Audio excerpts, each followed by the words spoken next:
I was at a New Year's Eve party a few years back, and the hostess made everybody write little resolutions on a piece of paper. These were their hopes and dreams for the new year. We then had to line up and walk under a little arch and declare our intentions to the whole group. We all felt awkward about doing this, but the hostess had a great time because she was controlling everybody. She's a nice enough person, attractive, nice house, nice things. At one time, we were both single and there was a little bit of chemistry going on between us. But I told myself, don't go there, Dave. She'll end up running your life. And she would have. We've all known controlling people. A few decades ago, somebody coined the term control freak, and that swept through society like wildfire. Everybody instantly knew what that meant. For a while there, everybody in the country could agree about something. It was understood that some people are just born with the desire to control others and that they need to be pushed back against. The whole nation nodded in agreement, and the control freaks went underground. It was a time of peace in our culture. But times of cultural peace lead to complacency, and complacency leads to boredom and a lack of meaning. This leads to people searching for a cause to believe in, and just like that, the control freaks came back disguised as social justice activists and democratic politicians. During these same years, change became a sort of philosophy. New technologies were arriving and the pace of life was speeding up. In the 60s, we were told to go with the flow. In the late 70s, REO Speedwagon gave us an anthem, roll with the changes. People had begun to think of change as a value. For some people, change is so exciting that they become addicted. They become change junkies. When this happens, progressives start to get real traction. Progressives have always been with us, at least since Teddy Roosevelt and Woodrow Wilson. Politics has always been a push-pull between those who want everything to change and those who think you should only change a system when that system is clearly not working. Scientists have studied human brains, and they mostly agree that there are liberal brains and conservative brains. The liberal mind is tantalized by novelty. It's prone to faddish behavior, tends to crave new experience. The conservative mind is inclined to view change with suspicion. It tends to fall back on the tried and true and agrees to change only when the benefits become obvious. The liberal motto may as well be, change is good. The conservative motto, if it ain't broke, don't fix it.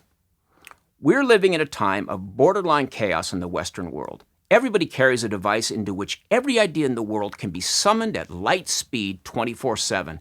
Every possible lifestyle is on display, every possible thing to own and every way to look. It's fantastic, but it's also confusing and disorienting. And it's Disneyland for the control freaks and the change junkies. They are not necessarily the same thing, but they're two sides of the same coin. The change junkies constantly point out what they think needs changing, and the control freaks get busy forcing those changes on everybody. This is what all the intersectionality and infinite gender classifications are about. In order to justify change, they have to constantly identify areas that need change. At this point, they are actually creating new categories of humans so that they can scream about there not being special rules to protect these groups that didn't even exist the year before. The change junkies point to the supposed problems with society, and the control freaks start forcing everybody to accept the new rules. See how this works? Some people might hear this and think, this country was born out of change. The founders were revolutionaries fighting for change. Well, sort of. But the presenting cause was new taxation. New laws and rules were coming in from controlling government far, far away. The founders were pushing back against unwanted change and unwanted control. That's why we have a constitution almost entirely devoted to limiting the power of government. The founders understood that in a free society where people have the ability to elect their own government, certain types of people would be attracted to that government like moths to a flame. They didn't use my terms. But who were they guarding against? The change junkies and the control freaks. And this is who we are fighting now. But now, the threat is that much worse. Simply by our own constant adopting of new gadgets and ways of communicating online, we are signaling to ourselves that change is inevitable and positive. We are so busy and stressed out that we end up chanting it to ourselves. Go with the flow, Dave. Roll with the changes. Barack Obama ran on a bumper sticker slogan. Hope and change. In that order. Hope, change. In my view, hope is an emotion of fatigue and defeat. It's for people who have lost confidence, which is the strength emotion.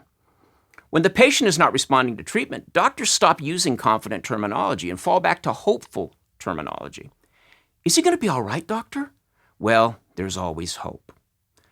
Obama wanted hopers, not people filled with the knowledge of what works and the confidence to make their own decisions. He wanted people to hope that Democrats would change their lives for the better. That's progressivism in a nutshell. Hope and change. What better motto for a pack of control freaks? Listen, change is always happening and always has been happening. Properly, it arises organically out of the culture, and legislation should only occur later and only when necessary. We'll talk about this at length another time. Suffice it to say that the people who want to push us into changes that we never asked for are not our friends.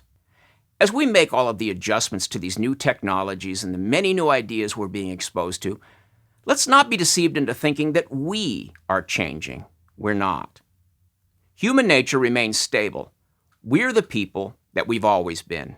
Control freaks and change junkies thrive in chaos. They will keep doing everything they can to keep us off balance so that they can present their new rules and language restrictions as some sort of handrail along the path. It's become obvious that they are actually cultivating chaos so that they can keep posing as saviors. Our job is to reject the chaos and create lives of calm and confidence, and to model that to the young people we know. The craziness is all on the surface.